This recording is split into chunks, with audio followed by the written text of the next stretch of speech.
All right, well, hello there in the UK. My name is Serge Soto. I'm the CEO of the Victorian Responsible Gambling Foundation, way over down under in Australia, and it is my pleasure to be introducing this webinar for you in this momentous week, Responsible Gambling Awareness Week, and well done for such an initiative. There are some enormous challenges in the gambling environment, and these challenges are global challenges. One of the hardest challenges we have is that people with gambling problems are notorious for not seeking help for a number of reasons. Here in Australia, less than 10% of people with gambling problems ever seek professional help.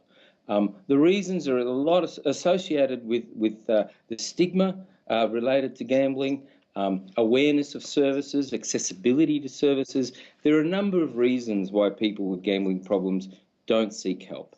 And effectively what that does is that increases the harm that these people experience, because these problems tend to stay around for years in many cases. And it's only not until there's almost complete devastation, be it financially, relationship, employment, that people seek help. So we are really concerned about this and really encourage these sorts of awareness-raising programs to allow people to understand that seeking help, not only is it appropriate, but it's the right thing to do when people are experiencing problems with their gambling. Of course, one of the best ways to deal with gambling problems is to prevent it in the first place. And that's why placing our focus on youth in this ever-changing gambling environment is completely appropriate. We've seen an absolute explosion in the availability on gambling through the internet, which is, of course, the youth's playground. We have seen an explosion of online gambling casino sites. There are now over 3,000 globally. And what we're also seeing is that there's a tendency for countries to deregulate the availability of online gambling. And what this does is a couple of things. First of all, it legitimizes the activity. So when you start deregulating online gambling, it essentially says that it's okay to gamble online, and we know the risks associated with that. What it can also do is increase the explosion of advertising even more so. And so once you deregulate an activity online, you're essentially allowing for the promotion of those activities. We know that youth are really susceptible to promotion of gambling. And so we are really concerned that we won't know the impact of this new gambling environment for decades to come. With the availability on gambling, with the explosion of gambling simulated games, youth are being encouraged to gamble almost hourly. As an initiative, we encourage any initiative that's focused on educating youth, getting them to understand the risks of gambling, and also making them resilient to the promotion and advertising of gambling. So I commend this webinar to you. I hope you certainly get a lot out of it, and well done for the organisers in putting this together. Thank you.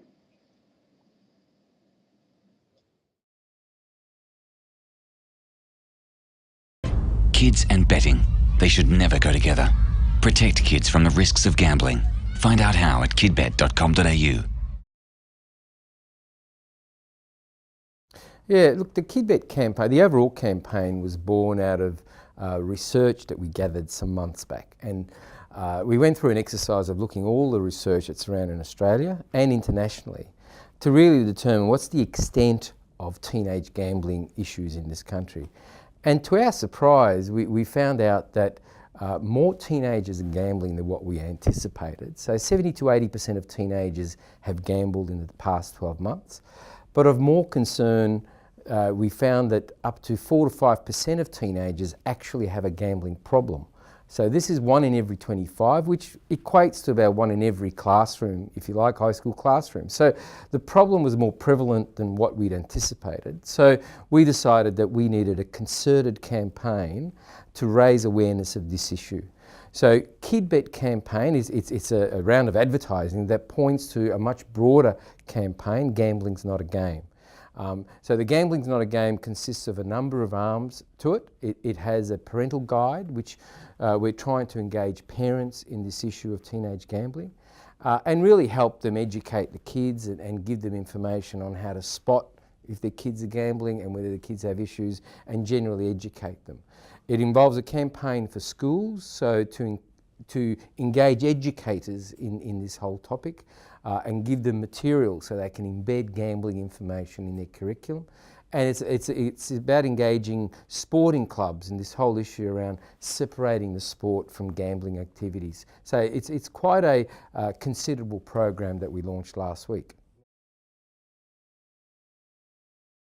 Yeah, look, the reason we created this parody of sports betting advertising is that in the last 12 months it's been obvious that we've just been bombarded with sports betting ads. In 2012 there were an estimated 20,000 ads on free-to-air TV. That's an average of 25 a day. Concurrently though, there are also 25 million internet gambling ads in any given week. So the concern we've had is that teenagers have just been bombarded with pro-gambling messaging. But of more concerning is we've seen this convergence between sports and gambling. And really a major objective of this program is really to disassociate it. We want kids to enjoy the love of the game, not to talk about the game in terms of the odds. And that's been a real issue, I think, in the general community. So the objective of the sporting part of the Gambling's Not a Game is really to separate out the game, the sport, from gambling activities, because teenagers are being bombarded. Everywhere they look, they're being told to gamble, and they're being told that gambling is a fun activity, it'll improve their self-esteem, it'll make them richer, and it'll help them attract particularly females. So it's a real worry that we're seeing these sorts of messages. Yeah, so I mean, what we're seeing is an environment that us older adults have never seen before. So if you think about how people used to gamble, they used to have to get into a car, drive to a venue, to a TAB, place a bet, come back and watch a race. Typically that's what you gambled on. Now there are 2,500 internet gambling sites. So these are virtual casinos that are available to Australians. There are over 1,000 gambling simulation apps and games that even younger kids are playing. Now while these games, you can't win money, you win credits, what they're effectively designed to do is to groom kids into gambling. It teaches kids how to gambling. 3 out of the top 10 selling apps on iTunes are gambling simulation apps. And research shows that these gambling simulation apps, or playing these apps, are the strongest predictor as to whether kids will transition into real gambling. So technology and the digital world has created this whole new range of gambling opportunities that we've never seen before. And kids are spending on average 5 hours a day on the internet. So it's quite concerning. Yeah, look, I mean, this is obviously peak season for gambling, and look, we're not anti-gambling, and we don't want to be party poopers and say, look, don't gamble through the spring racing carnival. What we want people to understand is that if it was just that once a year activity where kids saw their parents gamble, put a bet on a race, that's not a concern. But what we need to understand is that that is really the icing on the cake in terms of kids being exposed on a daily basis to gambling activities. So they go to the train station, they see gambling advertising on the internet, on the telly, they go to their sporting game. So everywhere they are, they see pro-gambling advertising. This time of year we're seeing lots of emphasis on gambling and racing and betting. And then, the final straw is where Dad says, here, here's $10, go and put it on a few horses, as a way of enjoyment. We know that the parents' behaviours does influence whether kids will gamble or not. So what we're saying is, look, just for parents, you can have that activity on a yearly basis, but we need to balance up the message to say to kids, look, this is what you're hearing on this angle. I just want to tell you, gambling is actually quite addictive and can be quite dangerous, and these are the pros and cons and these are the risks. Yeah, look, picking up gambling problems is really difficult because there are no obvious physical symptoms. So if you think about alcohol or drug abuse, usually parents pick that up pretty quickly. Gambling is one of those things that can take a long time before there are any physical symptoms. So some of the things that are in the guide that we ask parents to look out for, so say an obsession with gambling or an obsession with odds and or an obsession with general winning money. You know, if teenagers are consistently talking about winning and odds and gambling, that's probably a sign that, you know, they're interested. Spending hours and hours on the internet, that should be a concern anyway for most parents. But usually that does indicate some sort of obsession online. Fluctuations in moods, being stressed, losing their temper, asking for money consistently, and generally, you know, that interest in gambling overall. There's some of the warning signs. Remembering that gambling also has lots of comorbidity, so it is also associated with alcohol and drug abuse, mental illness, a range of other things as well. So you know that there are some early warning signs for parents to look out for. Kids and betting, they should never go together. Protect kids from the risks of gambling. Find out how at kidbet.com.au.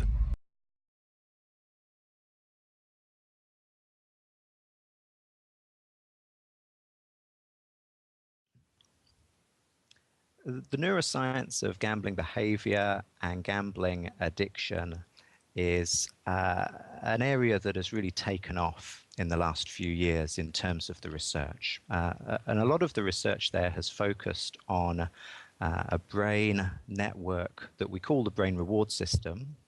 But we know that this system is really interested in learning about things that generate reward, and it's also interested in making decisions between things that might be rewarding. And we know that dopamine is an important neurotransmitter in that system, and that dopamine is, of course, the same neurotransmitter that drugs of abuse act upon.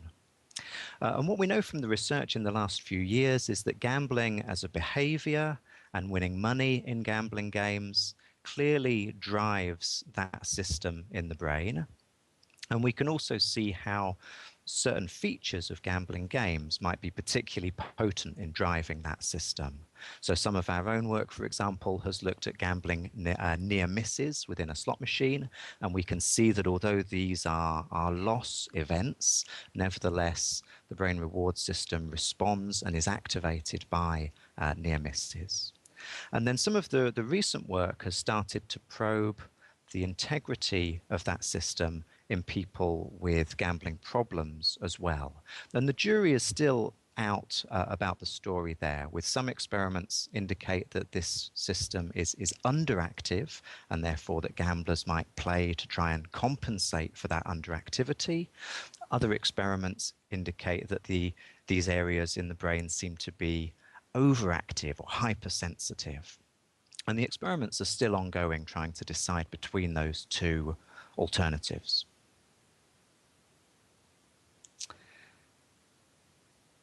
Developments in this area in the last year or two has been this formal recognition of problem gambling, what's now called gambling disorder, as a behavioral addiction. And this has come about in the DSM-5, which is the major set of guidelines within psychiatry for diagnosing mental illness. And problem gambling has moved category within the DSM-5 so that it is now officially within the addictions alongside substance addictions, and it's the first recognized behavioral addiction within that category. And the neuroscience work has been one of the pivotal lines of evidence that really drove that decision. But nevertheless, we can still see that drugs of abuse like cocaine, alcohol, nicotine are very powerful, very potent in driving that brain reward system. So there are still some conceptual questions that remain about how gambling as a behavior, a learned behavior, how can gambling come to control those brain systems with the same level of power that drugs of abuse can. So at the Centre for Gambling Research at UBC, we're really interested in the psychology and also the neuroscience of gambling behavior. And our approach very much gives equal emphasis to the characteristics of gambling games and how they interact with the characteristics or the dispositions of people who go on to develop gambling problems. One of the exciting features that we have in the new lab is a casino lab where we're able to study some modern slot machines in a controlled laboratory environment, and that work is really going to enable us to drill down on some of the specific features of modern games, looking at near misses, control features, losses disguised as wins, the speed of play, and we're also going to be able to look at the psychological effects of those features on the player. So, for example, we're starting to look at immersion and that state of being in the machine zone where players lose sense of time and lose sense of what's going on around them.